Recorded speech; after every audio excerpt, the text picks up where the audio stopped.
Hello, this is Sandy from the Curtain Boutique. Welcome to today's tutorial. Okay, so we're starting with our 132 centimetres drop, and we deduct 6 centimetres for the track at the top, which will leave us with 126 centimetres.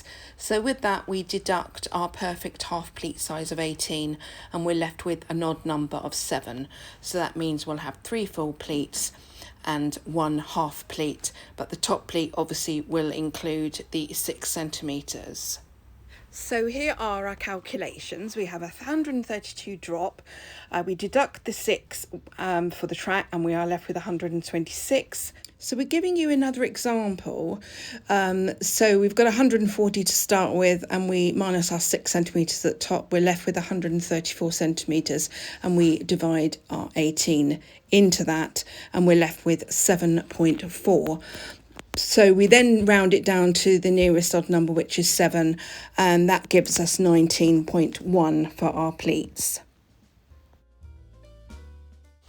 So now we're going to get the lining on the bench and get it prepared for doing the channels. I'm using a lovely sateen cotton with like a bonded type interlining, and it's really lovely for Roman blinds. First of all, I'm obviously taking the sides in, and you usually have about a 2 centimetre side edge at the side turn in. I'm now getting my set square so I can get a really nice straight line, as it's very important to have a nice straight edge when you start your Roman blinds, because this lining was very uneven, obviously wasn't cut very well. So I'm getting it nice and straight before we start.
So now I'm obviously making my marker. I'm using a pencil because you can see it better, but I wouldn't use pencils on when you're doing curtains and things. You should always use the markers that sort of disappear quite easily.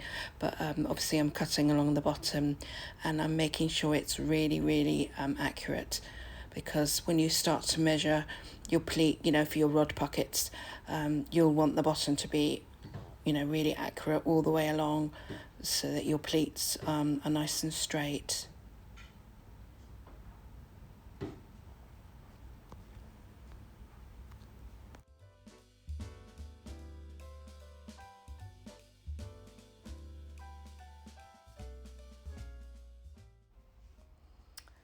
Okay, so now you're going to fold the fabric up from the bottom to get your first pleat. So from the edge of the fabric, I'm measuring out 18 centimetres, which is the size of your half pleat. So what I do is I make little marks on the fabric. I used to iron, but you don't always see the iron marks on this bonded interlining, so I tend to make the marks with a little sort of invisible marker pen. But today I'm going to use a pencil so that you can see what I'm doing. But I'm basically measuring from the end to up down to 18, marking it, and then I will do a mark right across the fabric and pin it on the mark. which is what I'm doing now. So I'm going to pin it I don't want to put the pins too far apart, because when we do the next pleat we need it to be very sort of like pinned in quite stable to hold it in the actual pleat, because obviously the next one will be more accurate if we've got more pins in that particular pleat.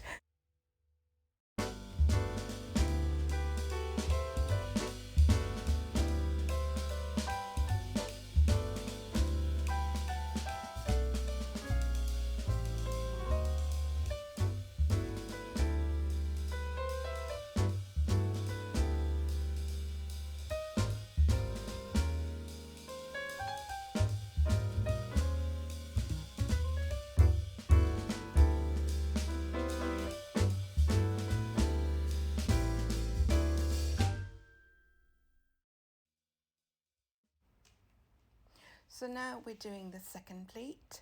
So we are taking our measurements from the pin of the first pleat, which was 18 from the end. So we're now going to our 36, which is 2 times 18.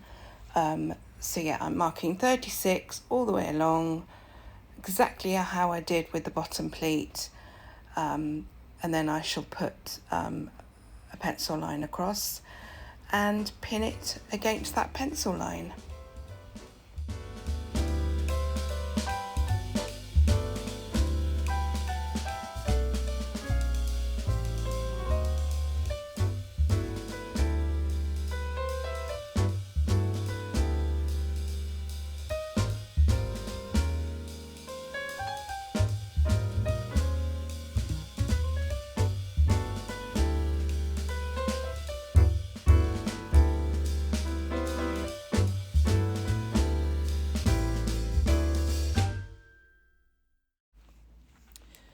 So now I'm marking my second pleat to form the sew line. Again, you don't have to mark it with pencil, use the invisible marker.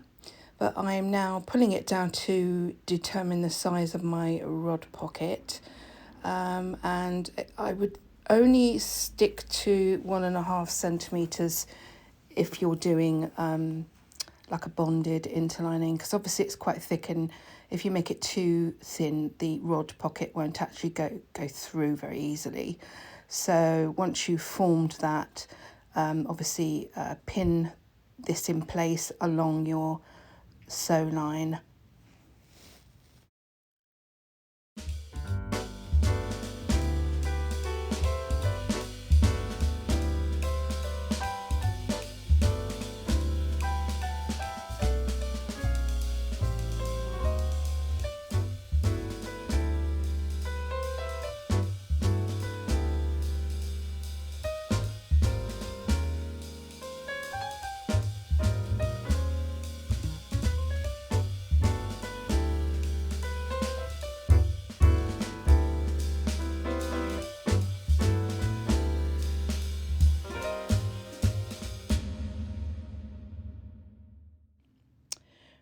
Right, so now I'm going to pull the fabric down to do my next pleat, getting it all straight at the sides.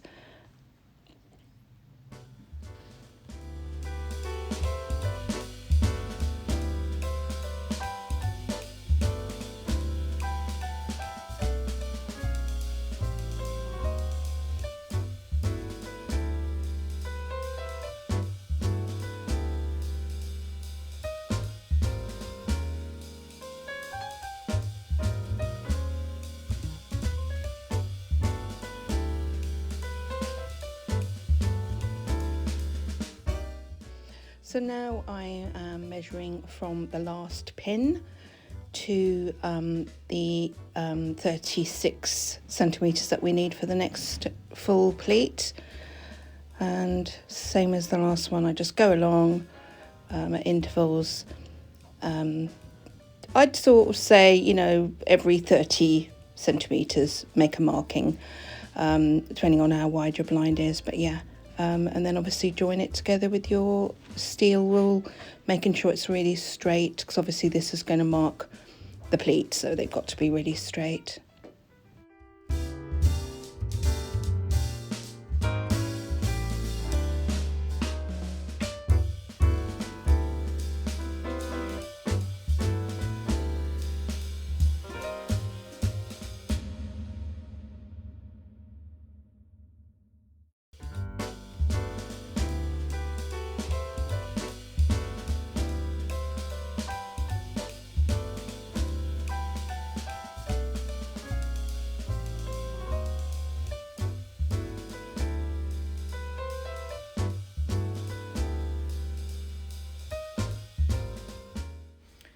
So making sure all our sides are nice and together, like tuck them under, making sure they're really straight, because that will really matter when we start to face the blind up with our linings. So yeah, being straight at the side is really important. So now we're putting our pins in our final rod pocket, and then we'll be ready to sew all the rod pockets up. So I'm now just cutting away any of the excess lining from the top, because obviously there was quite a lot. There was a piece of lining left on a roll that I'm using, so I'm just cutting the excess off the top. Just makes it a little bit more easy to manage when you start sewing all the rod pockets in.